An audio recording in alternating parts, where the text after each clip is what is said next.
السلام عليكم ورحمة الله وبركاته. مليون مبروك، مليون مبروك. جننتونا، خليتونا الواحد يشد في التيشيرت بتاعه. مليون مبروك لجمهور الزمالك العظيم واللعيبة الرجالة. بجد اقسم بالله انا عمري في حياتي ما خرجت عن شعوري زي النهارده.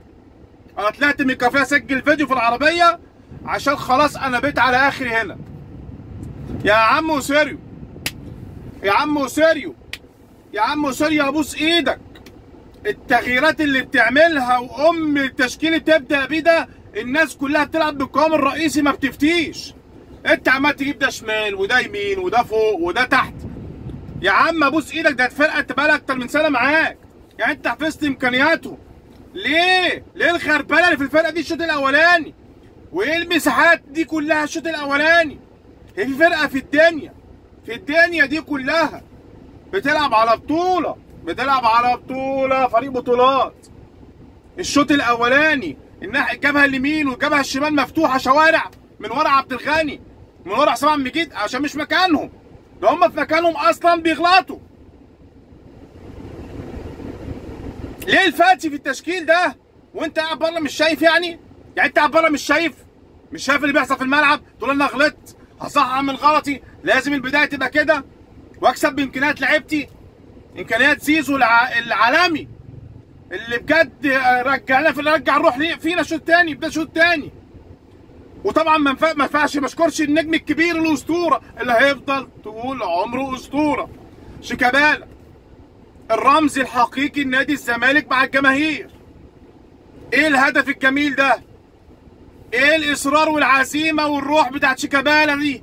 ايه التركيز اللي نازل بيه ده؟ في فرق من واحد نازل مركز وعايز يكسب الفرقه زي مسلوسي الكره في العرض دي بقى خلاص، ده العرض دي بقت صاحب، يعني المكتوب نكتب العرض في الزمالك، يعني لما اجيب سيره العرض بيجيب سيره نادي الزمالك. ايه الفقر ده؟ ولعيب تاني نازل مش ما سخنش ومفروض هو ده دولي يخش فيه جون بالشكل ده. احنا مش هنصبر على حد بجد وهتتعب. انت يا عم ساري ركز بقى، ابوس ايدك. بس انا رايي انا لازم تغيير، والله العظيم الناحيه الفنيه لازم تغيير. وعندنا فرصه في توقف محترم، نقدر نجيب مدرب مصري مع لعيبه دلوقتي بقت اصبح فيها عندها الفورمه وعندها الروح. كل ده بفضل ربنا سبحانه وتعالى، ثم الجماهير تحرك الحجر. فاحنا دلوقتي ابوس ايديك نغير، لازم تغيير، لازم تغيير. التحكيم المصري في ذمة الله. اللي بيحصل ده حاجة ما تشوفهاش غير لما تكون بتلعب بلاي ستيشن والسلاح يتعنك. اللي بشوفه ده ايه القرارات الغريبة في اسبوع؟ ظلم مش طبيعي يا جدع. ده فيه فار، ده انت متخيل مفيش فار وانت بتغلط فيه فار وغداك العظمة، وعمال يقول لك مش طرد بأمين عمر والإمام معروف. ده ايه القرارات دي؟ انت تسرع في القرارات ده، ضربة جزاء بتحسبها الاولانيه، انت تسرع ما تصبر فيه فار. ليه تسرع وتطلع من بره؟ عواد امي وابويا وخالتي وعمتي واصحابي والراجل الاعمى قال لك مش طرد، وانت مصمم برضه عشان غلطت في القرار مش عايز ترجع فيه. يعني هتقول لي ربنا ايه يعني؟ ما كلنا بنغلط يا عم، ارجع في قرارك يا عم. وانت يا عم محمود عاشور مش شايفها؟ يعني مش شايفها تقول لي هي مش ضربه، مش طرد عواد؟ واللي بيحصل يا جماعه بجد في الكره المصريه دي، انا عندي حل والله. لو انتوا قلت لنا انسحبوا من دوري ننسحب.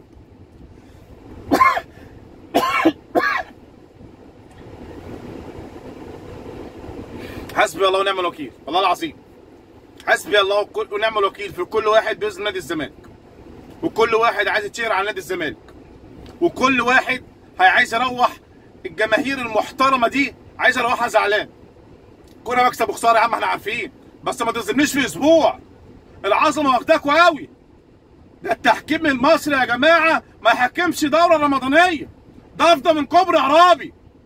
ده انا ما شفتش اقسم بالله في حياتي تحكيم زي التحكيم المصري. انتوا بتخافوا من مين؟ فين ذمتكم؟ ده في فار وبتغلطوا. طب ما نجيب حكم آلي يعني؟ ولا نجيب حكام من الصين؟ قالك عايزين حكام من الصين، بلاش بقى.